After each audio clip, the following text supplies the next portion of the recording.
मतलब कर रही थी बजरंग बाण का पाठ और उसके बाद निकलने लगा अचानक हनुमान चालीसा। कई बार हुआ है लेकिन ना इतना खटका नहीं है आज तक के मुझे। नहीं तो ये स्वभाव मतलब स्वाभाविक है, बहुत गलत नहीं है। ये होना कोई बुरी बात भी नहीं है, अच्छी बात है। अच्छा। और जैसे कोई अगर 2 मंत्रों की साधना कर रहा है, मान लीजिए ओम नमः शिवाय मंत्र की साधना कर रहा है, उसके साथ में वो अगर भगवान शिव का दूसरे भी मंत्रों से या स्तोत्र से साधना कर रहा है, जैसे उनका त्र्यंबक मंत्र है, तो अगर वो ओम नमः शिवाय का जाप करने के लिए बैठा है, उसी में उसको त्र्यंबक मंत्र की जाप अगर साधना उसका होने लगा तो कोई गलत नहीं है। अच्छा। क्योंकि जो चीजें आप जिन चीजों को पूरे भाव से जिसको समर्पित हो जाते हैं, जो चीजें आपके अवचेतन में समाविष्ट हो जाती हैं, वो आपको उन चीजों में ऐसा हो जाता है। अच्छा। कि आप किसी मंत्र का जाप कर रहे हो और फिर कोई दूसरा मंत्र आने लगता है, क्योंकि मन की जो एकाग्रता होती है जब जितना ज्यादा बढ़ती है, उतना हम स्थूल रूप से मतलब अंतर्मुखता को प्राप्त करने लगते, हमारी बहिर्मुखता जो है वो कम होने लगती है।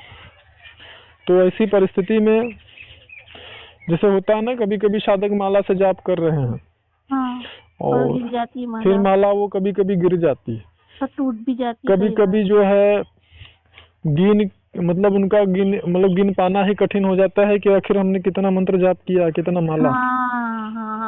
तो ये सारी चीजें जो है वो हमारी एकाग्रता को ही दर्शाती हैं कि हमारा मन जो है वो एकाग्रचित हो रहा है।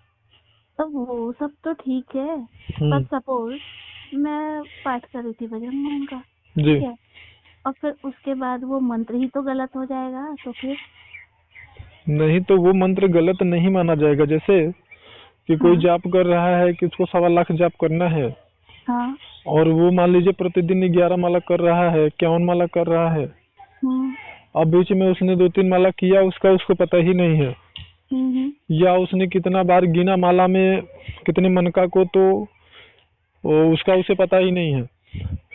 तो इसका यह मतलब नहीं होता है कि अब वो जैसे कि उसको ये हो जाए कि नहीं मेरी साधना आज की खंडित हो गई क्योंकि मुझे पता ही नहीं है मैंने कितना जाप किया।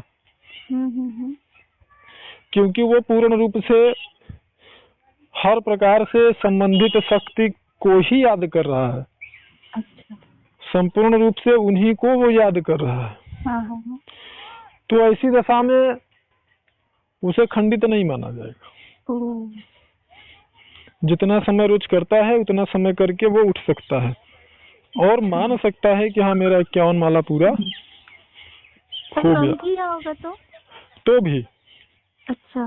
समय जितना उसने रोज दिया है, अगर उतना समय करके वो उठता है तो ये मान सकता है कि मेरी साधना पूर्ण हुई। अच्छा अच्छा। उसमें कोई अधूरापन नहीं है। जी। मुझे ना यही समझ में नहीं आ रहा था। अच्छा, एक चीज और कि ना मैं मतलब जैसे ध्यान करती रहूंगी ना, तो मुझे मतलब मैं जितने बार से याद करती हूँ ना हनुमान जी की, वो हनुमान जी की ना मूर्ति के मुझे मतलब दर्शन होते हैं। जी। कि मतलब एक झलक सी जैसे अपन अपने दिमाग में क्रिएट नहीं करते कि हाँ जी। तो वैसे वाले। लेकिन कई बार ऐसा भी हो जाता है कि मैं याद वहाँ वाले हनुमान जी को करती, वो दिखते यहाँ वाले हैं। हाँ, तो कोई दिक्कत नहीं है तो वही आखिर। और दूसरी बात ये है कि साधुकों को मैं मानसिक जाप करने के लिए बोलता भी इसीलिए हूँ क्योंकि जिस प्रकार से यह माना जाता है कि अगर साधक तुलसी की माला पे मान लीजिए कि अगर जाप करता है किसी भी नाम का या मंत्र का, तो जब वो एकाग्रचित होता है तो कभी कभी वो ये भूल जाता है मैंने कितना मन का जपा है। तो वो जो भूला हुआ उसका रहता है, उस मंत्र की संख्या को तुलसी माला स्वयं उसको पूरा कर देती है। अच्छा। ये शास्त्रगत है और सत्य भी है। अच्छा अच्छा अच्छा। तो ठीक इसी प्रकार से साधक जब एकाग्रचित होकर जाप करता है, मान लीजिए उसने गिना नहीं कितना जाप हुआ, लेकिन समय जितना रोज लगता है उतना समय लगाया उसने, हाँ, मान लीजिए 51 माला करने में 3 घंटा, वो 3 घंटा लगा। फिर वो लेकिन ये नहीं समझ पाया कि इतना माला जाप किया। वो गिन ही नहीं पाया, इतना ज्यादा एकाग्रचित हो गया। तो वो बिल्कुल ये ना समझे कि हमारी जो साधना अधूरी रह गई, खंडित हो गई या पूरी नहीं हुई। बिल्कुल उसकी साधना पूरी हुई। और जिस संख्या को वो गिन नहीं पाया है, तो जो मैं मानसिक जाप करने के लिए बोलता हूँ, वह मानसिक जाप उन संख्याओं की पूर्ति कर देता है। पर गुरु जी, जी, तो मानसिक जाप की आप बात करते हैं जैसे, ठीक है, अब विचार तो आने ही बंद हो जाते हैं। कैसे विचार आने बंद हो जाते हैं?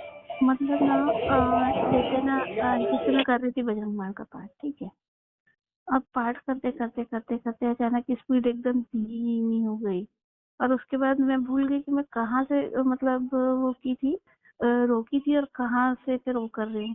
फिर उसके बाद ये हुआ कि एक समय ऐसा है कि एकदम मुंह साइलेंट हो गया, कि मुंह से कुछ निकल ही नहीं रहा है, और ऐसा लगा कि जैसे मैं कुछ मतलब इस जगत की हुई नहीं, ऐसा टाइप का, जैसे मैं सोई भी हूँ, होश में भी हूँ।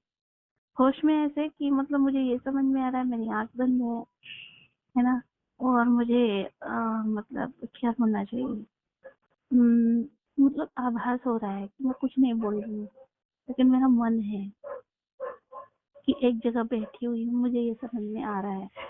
रोशनी अचानक से फ्लैश टाइप का समझ में आता है कुछ जी, कभी वाइट, कभी रेड टाइप का, जी, कभी कुछ हाँ। तो ये ध्यान की प्रारंभिक स्थिति है। अच्छा, इसका मतलब होता है कि हमारा मन एकाग्रचित हो रहा है, हमारा ध्यान लग रहा है। अच्छा, ठीक है। हाँ। वरना जब मैं माता बगलामुखी का करती थी ना, जी, तब ऐसा होता था मेरे साथ कि ना मैं माला करती रहती थी ना, मैं माला की संख्या भूल जाती थी, कई बार माला टूट भी जाती थी। हाँ, तो वही मैंने आपको बताया ना। लेकिन अब ये सारी चीजें मार्गदर्शक के मार्गदर्शन में करेंगे तभी, यानी कोई बताने वाला नहीं है तो आप करेंगे तब तो उसका गलत प्रभाव पड़ेगा। तो ऐसे तो तमाम करने वाले लोग हैं जो कि मानसिक रूप से पागल हो गए हैं, मानसिक विक्षिप्त हो जाते हैं। उसका कारण यही है, जब किसी के मतलब कोई भी शुद्ध व्यक्ति है, जानकारी है उसके पास में, ऐसे व्यक्ति के मार्गदर्शन में करेंगे तब तो वो जहाँ पे ये संभावना रहती है कि हाँ यहीं, चूंकि उसको पता होता है, उस रास्ते पे वो चला होता है, तो जानता है कि साधक से यही गलती होगी, तो वहाँ पे वो उसको पहले ही समझा देता है कि भाई ऐसा करो। तो जब मानसिक जाप करते हो तो स्वयं उसकी पूर्ति हो जाती है। बात समझ रहे हैं? तो इसलिए उससे आपको नुकसान नहीं होता। अब जब आप खुद करेंगे तो आपको क्या पता है। मैं बोलता हूँ मानसिक जाप करने के लिए, कोई भी ऐसा आप YouTube पे देख के बता दो, कोई बोलता है मानसिक जाप करने के लिए साधना में? तो इसलिए क्योंकि मैं जानता हूँ ना कि गलती कहाँ से हो सकती है, कहाँ पर हो सकती है। और दो चीजें होती हैं, यदि कोई मंत्र है, जब उस मंत्र को सिद्ध आप कर लेते हो तो उसके बाद में जो उसका नियमितता होता है, जैसे मतलब कि हाँ 3 माला करना है, तो 3 माला में इतना समय लगना है, तो उतने समय में ना आप एकदम खो जाओगे। तो जब आप खो जाओगे तो आपको थोड़ी पता है कि आपने कितना माला किया, तो फिर उसका दोष आपको नहीं लगता है। अच्छा, क्योंकि पहली चीज तो वो मंत्र आप सिद्ध हो चुका है आपको। एक मतलब छोटा सा अगर सांसारिक रूप से उदाहरण मैं दे दूं आपको, कोई परीक्षा दे रहा है, परीक्षा देने वाला व्यक्ति है, वो एक बार परीक्षा देकर के पास हो गया, हाई स्कूल का परीक्षा दिया कक्षा 10 का, और वो पास हो गया। तो फिर वो परीक्षा दे, मान फिर उसका टेस्ट लिया जो दूसरा कोई व्यक्ति ले कि भाई देखिए हाई स्कूल में तुमको कितना आता है, तो फिर उसको हाई स्कूल में कितना आता है कितना नहीं आता है फिर वो महत्वपूर्ण नहीं होता है ना। महत्वपूर्ण तो यही है कि वो हाई स्कूल पास हो चुका है। तो फिर वो तो शून्य हो जाते हैं ना टोटल। हाँ, वो बिल्कुल खो जाते हैं। तो ये चीज तब दोष नहीं लगता है सिद्ध हो जाने के बाद में। और दूसरी बात, अगर आप सिद्ध नहीं है, सिद्ध कर रहे हैं, तो उस समय मानसिक जाप आपका अगर कठोरता से चल रहा है तब भी उसका दोष नहीं लगता। लेकिन हाँ, समय उतना आपका पूरा होना चाहिए।